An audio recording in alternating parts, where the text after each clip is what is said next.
This program is powered by thevirtual.show, making your offline events virtual.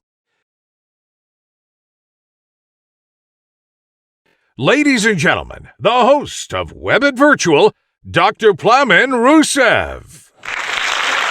Hello and welcome, a wonderful WEBIT community from all around the world. Absolutely excited, as every Tuesday, to welcome you to our virtual home and to connect virtually with all of you from all around the world.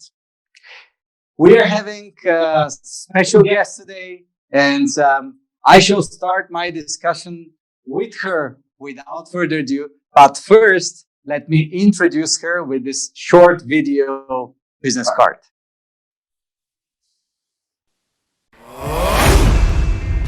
Jacqueline Guichelaar joined Cisco in February 2019 as Senior Vice President and Group Chief Information Officer.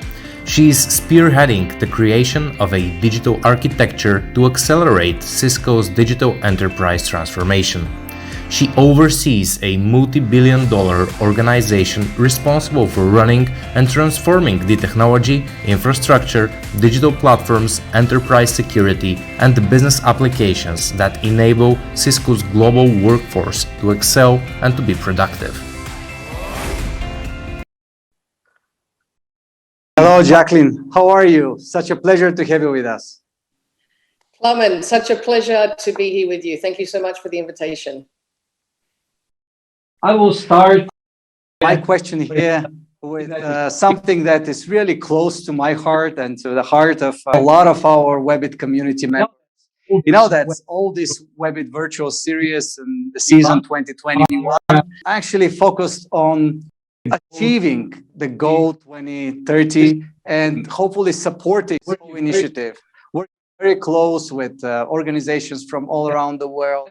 Definitely honored to support with our platform and with our technology solutions a number of the major UN events. I'm a confirmed believer that technology is here to provide this abundance of opportunities that we all believe in creating the desirable future. So that's where we are here, and I'm sure that you shall be a fantastic person to talk to about where we're heading and how.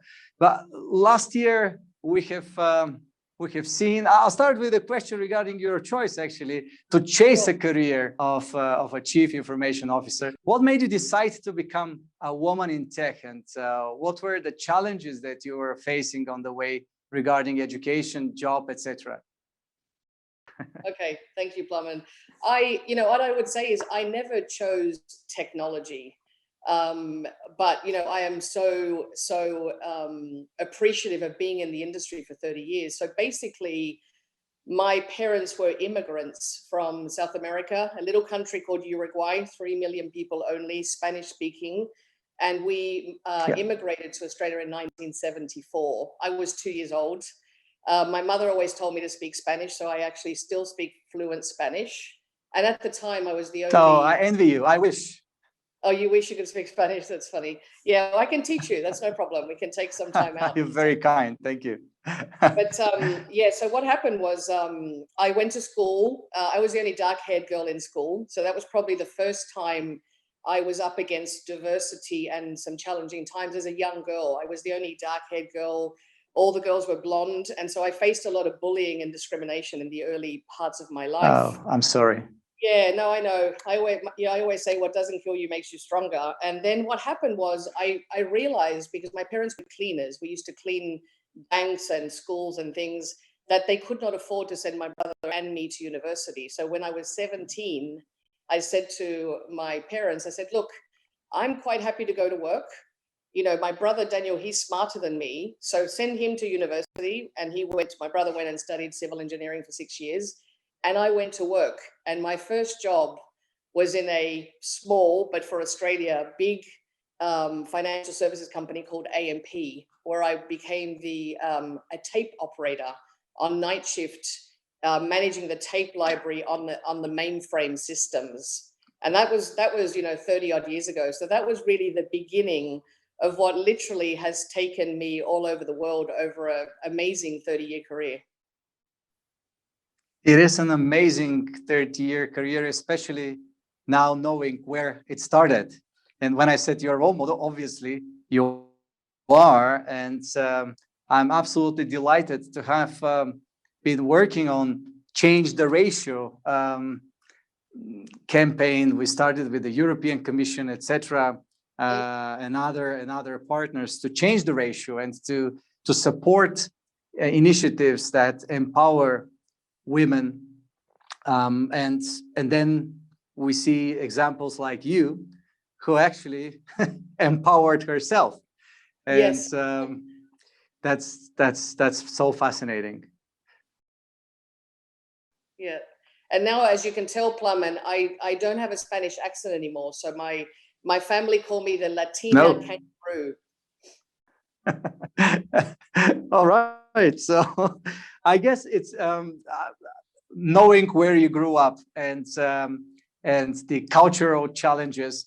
Obviously, having a Spanish accent is not something that was going to help you, and I do appreciate it. At the same time, now in our days in Europe, we all have all these different, strange, sometimes funny, but still their accents. So I can only imagine what you have been through in order to get to where you are. And full respect. Now having you at the place you are, I would like to get a bit more professional in regards of having the most from your knowledge and know-how in technology, so we can provide this information to our community. Last year we saw increased stress in CIOs and CTOs. Can you share more about what you've experienced and what you've seen from other people, and also comment on the importance of particularly mental health and IT resources? Yeah, my view, Plumman, would be that, I think the stress continues. I think you are right that the last year has probably been unprecedented in the amount of stress that, leaders have had, especially in the technology field, amongst others. I mean, frontline workers, hospitals, government, I mean, it's everywhere. One of the things that I think that, we did amazingly well in Cisco, I have to admit, right? So Chuck Robbins and the executive leadership team, they started doing check-ins. So every employee invited to our WebEx platform, sometimes every day, and then eventually every week. And the biggest impact it had on people was when our senior leaders shared their vulnerabilities. They actually shared that they were also going through difficult times, and they shared that it was okay to ask for help. Because I think, depending on who you were at home and still are today, you have children to look after, you have parents to look after, or sometimes you're on your own. And the whole, mental health angle of this, not to mention the meeting fatigue, standing in front of a screen now in your home, that's causing on us. So I would say everything from, being open with people that it's okay to be vulnerable. And then secondly, the one thing that we did 3 times now is that Cisco gave what's called a day for me. So people would have the day off. So we would get an announcement saying, okay, next Friday you have the day off because there's too much going on and people are working too hard. So please take a day off and rest. And people were doing it. And I think it's these small things which are big things, I think, for people at the end of the day, especially when we're going through such stressful times. You're a person who I'm sure has been finding opportunities where people see challenges. So what challenges did you face during the last year? What were the transformations that you needed to go through? And what are the new opportunities that open up in front of you? So I would say that what's interesting is one of our biggest challenges became our biggest opportunities. So in technology, typically when you roll out a new tool, it takes a lot to convince people to let go of the tool they know and to move on to a new platform. And as CIOs, we do that all the time. What's interesting about COVID is it forced change management in the office or in the home office. So for example, many of our collaboration platforms, including went up to high 90% of adoption of all features. And as a result of that, because of the challenge of getting people to work from home using the technology in a very different way, we started getting a lot of feedback, which resulted now into, we released 400 features. Well, we've released 400 features since September, but what would have been quarterly releases and monthly releases has now turned into daily feature releases based on what people need in order to integrate our collaboration platform with everything else that we use at work. So it's interesting how we turned a challenge of getting everyone, 140,000 people set up working from home, but then leverage them at the same time to help us radically improve the platform. And how are you reimagining IT within Cisco and for your customers? So that's a big question. I think that, at the moment, my team and we are in the middle of probably what I would say is the biggest transformation that Cisco as a company has been through. And I'm sure you've heard, Plum, we are moving from traditionally a hardware type company to a as a service company where we want to sell network as a service, software as a service, subscription based. And that sounds easy, but if you're inside the IT organization, we literally are reimagining every technology platform, every application we use, because the platforms we used before, where people are ordering from us or where we're billing them or where we are monitoring the orders that we send to them, they all have to change because it used to be written for hardware and now it has to be written for software and services. So without getting too technical, that re-architecture of our company is significant. And mightily, we are in the center of the transformation of Cisco for our customers, because our customers are telling us we don't want to buy hardware anymore. We want to buy solutions, services that are easy to integrate. And, and the great thing is my team is involved in that also from a customer zero perspective, because we are customer zero. We are the first customer to use our products, and we give a lot of feedback to our engineering teams about what's not working and what our customers would want to see. So it will be a learning curve. What did Cisco networking learn during the pandemic? So I think two things is what I would say, two things. One, think about the world now. There's probably two areas that people focus on, which obviously, is encompassed by security, right? But the two things are the workforce and the cloud. So if you think about the workforce and the cloud, both things are now decentralized, right? So think about that for a second. Before, everything was in your own data center. Now it's in public cloud, in SaaS, software as a service providers, in your own data center. And all of that has to be secure. So it's decentralized. And we knew that was coming, but I think COVID definitely fast-tracked that. And then the workforce is no longer in offices. It's also decentralized. So I think the way that we look at technology now and the speed at which we need to find solutions, I think has changed forever. So if you had asked me, Jackie, can you get 140,000 people working from home in 10 days? I would have had to pause to answer that question, but somehow we managed it under the challenges of COVID and trying to get, people back up and running. Because remember, as Cisco, we serve every industry, including medical and some of the frontline workers that were relying on us. So we had no choice but to really respond at speed. So I think speed will forever be a different word, I think, in technology.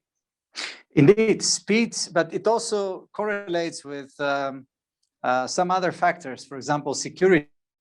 With so many people working remotely from so many different locations around the world, it will be interesting to hear your point of view. How do you make everyone secure during the last year?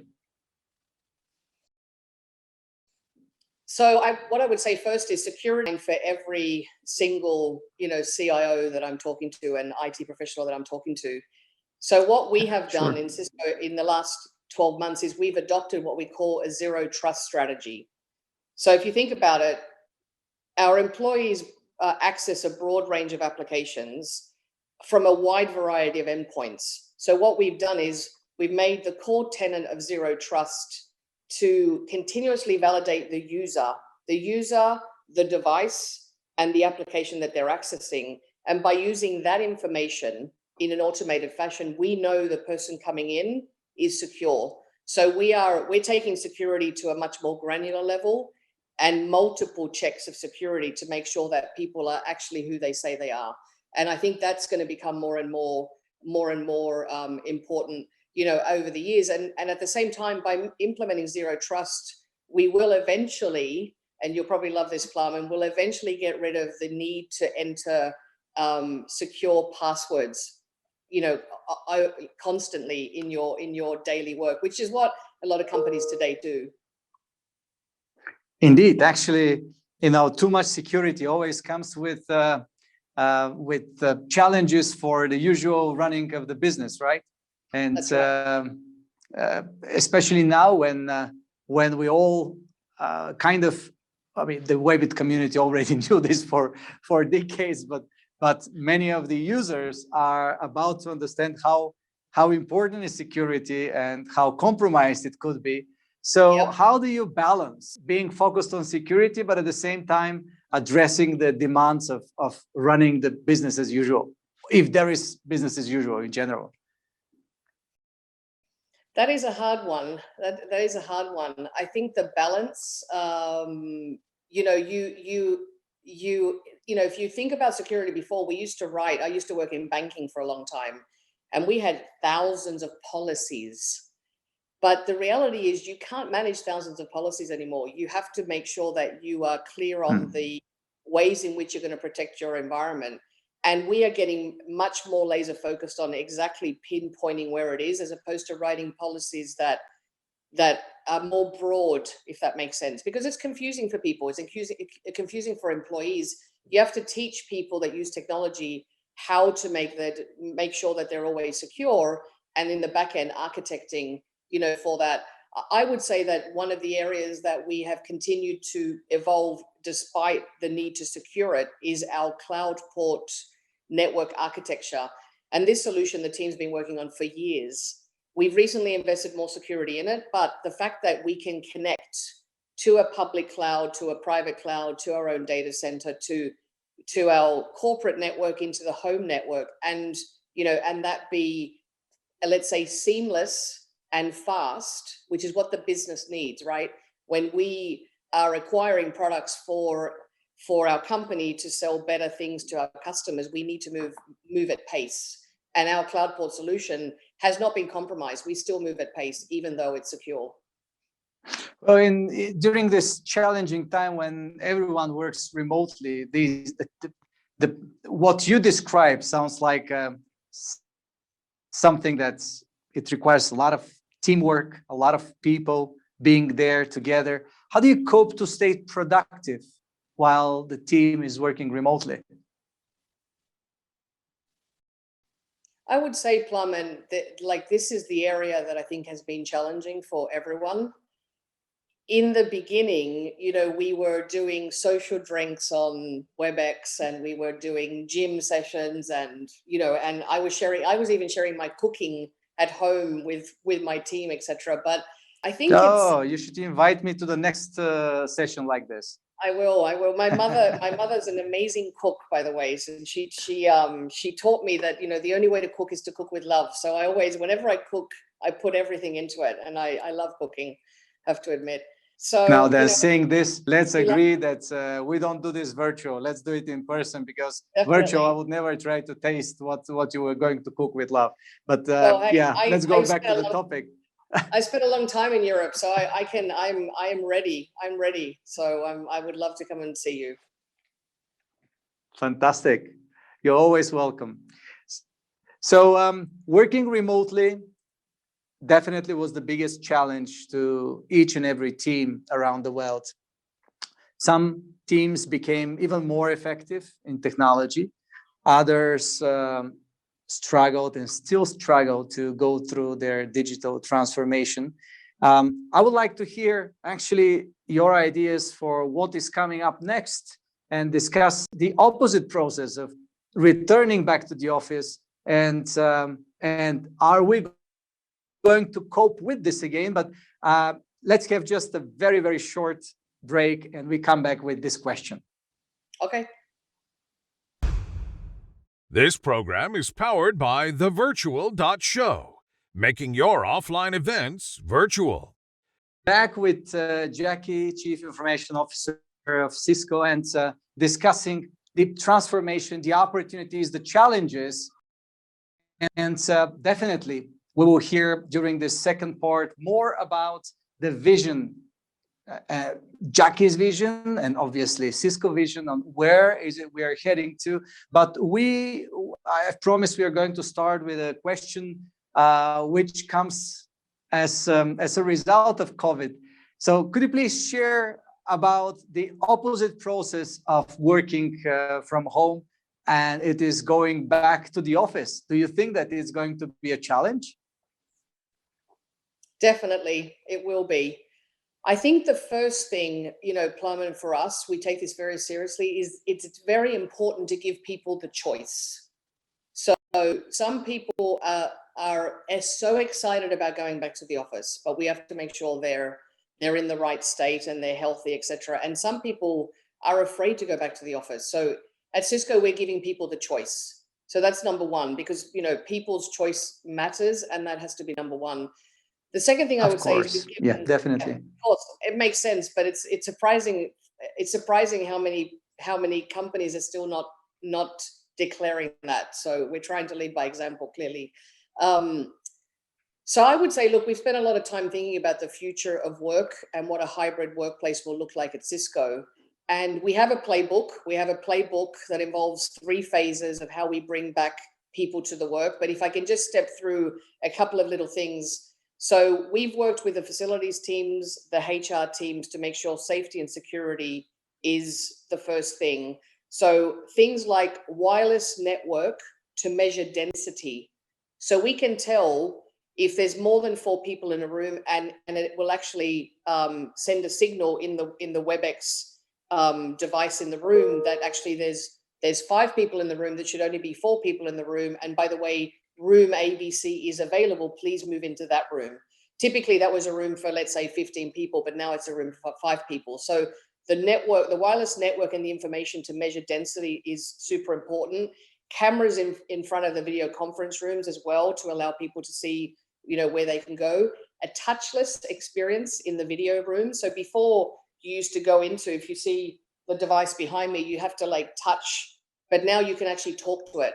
So I'm not going to talk to it now because she'll come on. But if I said a certain word to call the device and then say, please, dial me into XYZ meeting, or please call Plumman, it will call Plumman. So I think the touchless experience, because people are afraid to touch things, then, and then I'll finish with, employee safety is first for us. That's obviously, I don't see other way ahead. And definitely in this area, Cisco has a lot to offer, making people's life better. And it's fascinating that you're working that way. And actually, I would love to hear more further.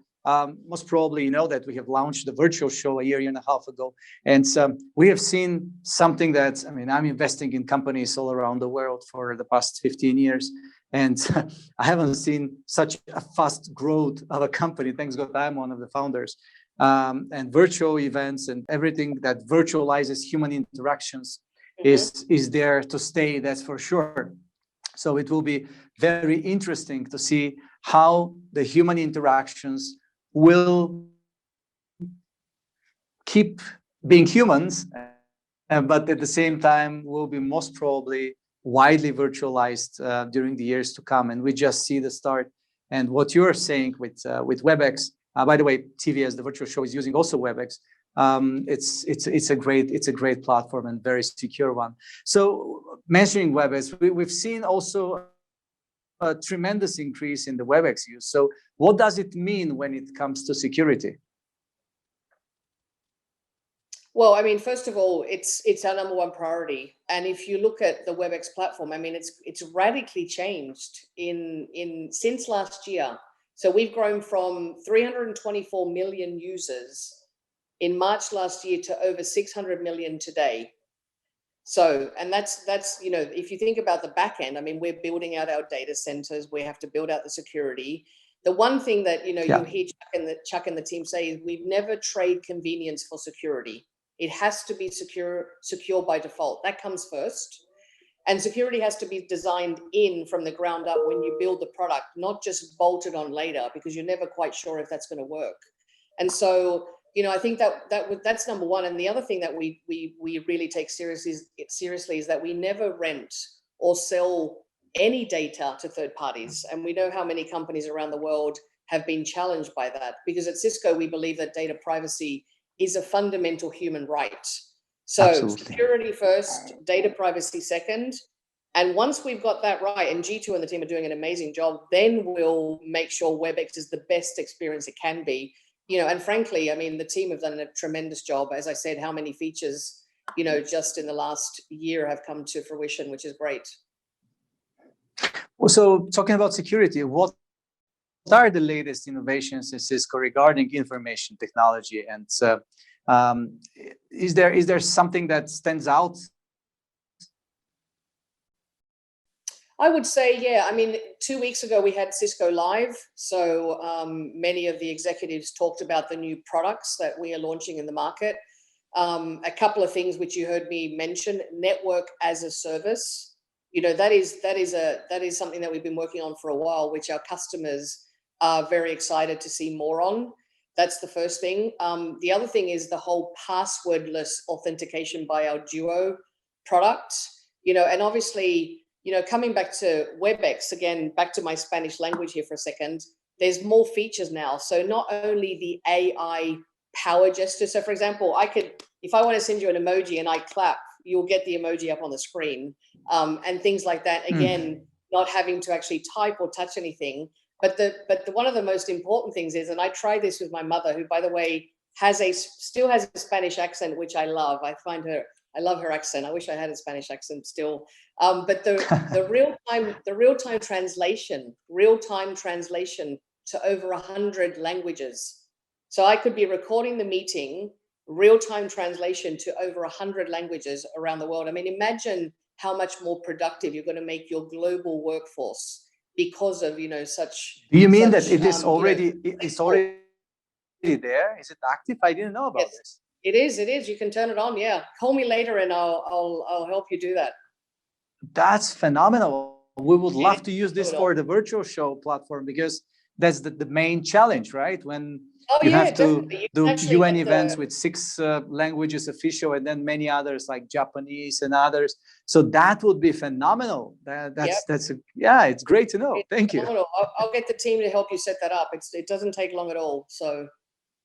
Oh, please do. That would be great. We host like 10 to 20 events so every week. So that's very, very important.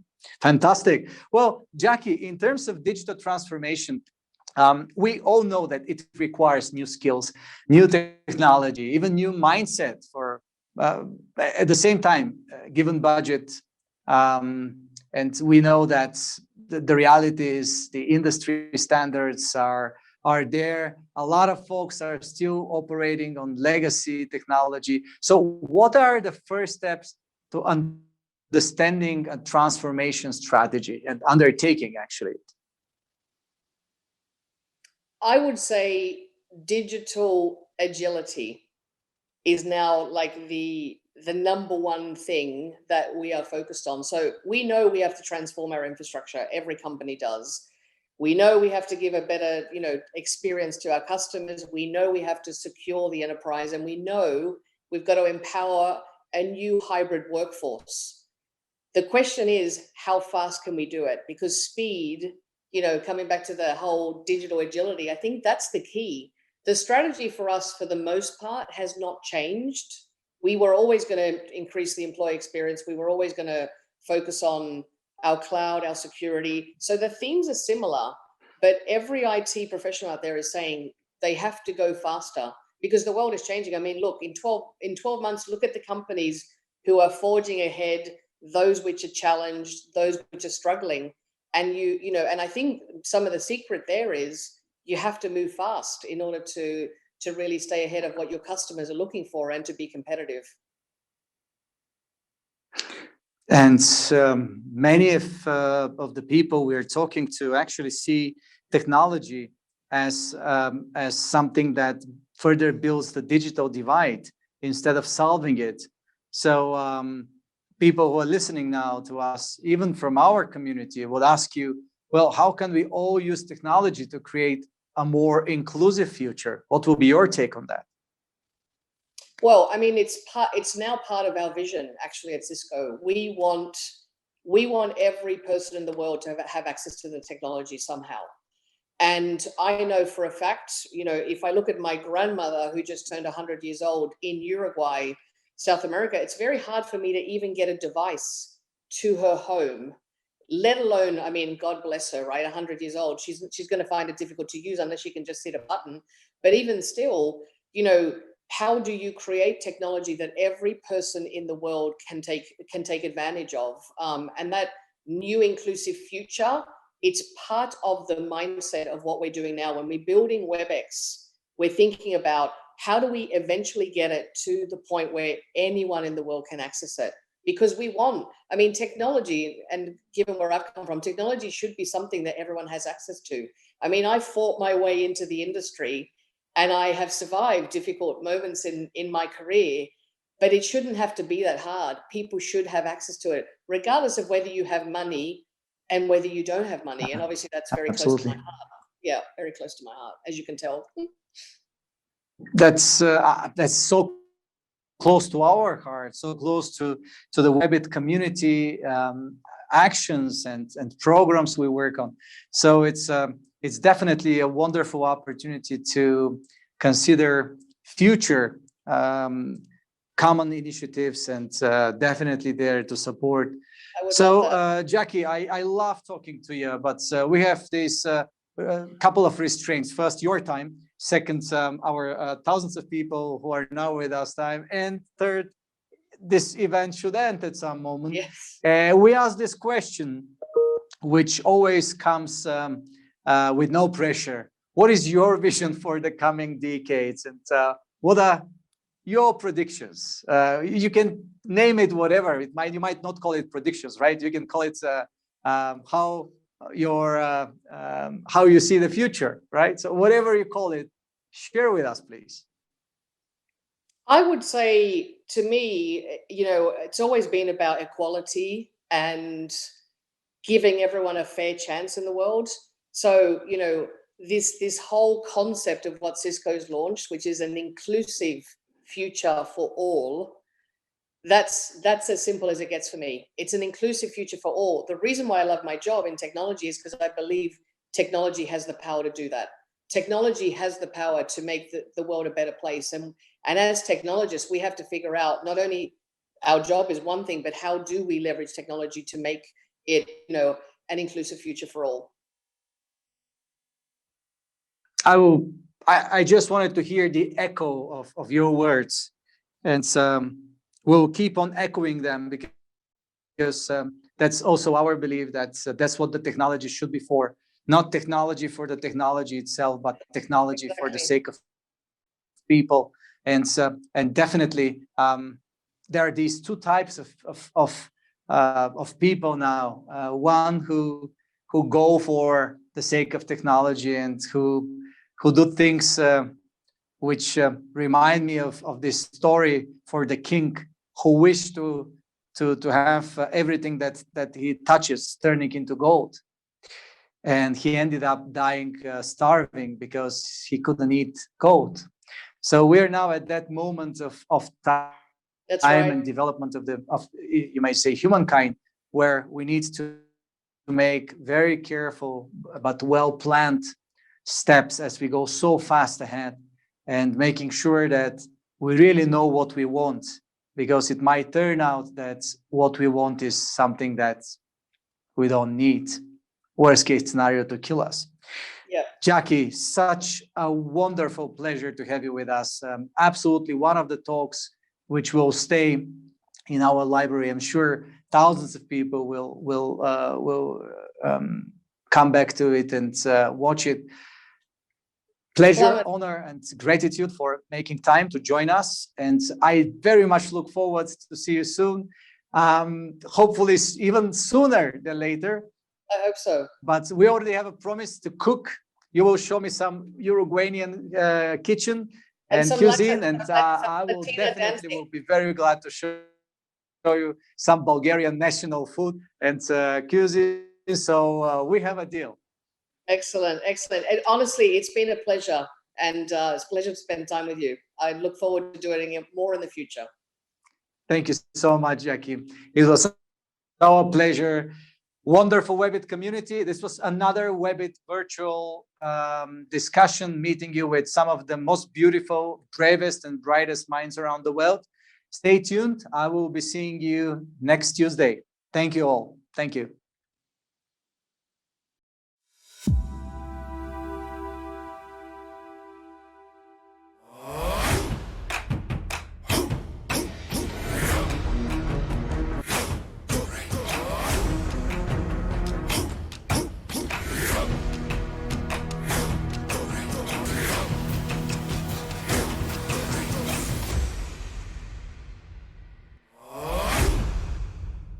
This program is powered by the Virtual.show, making your offline events virtual.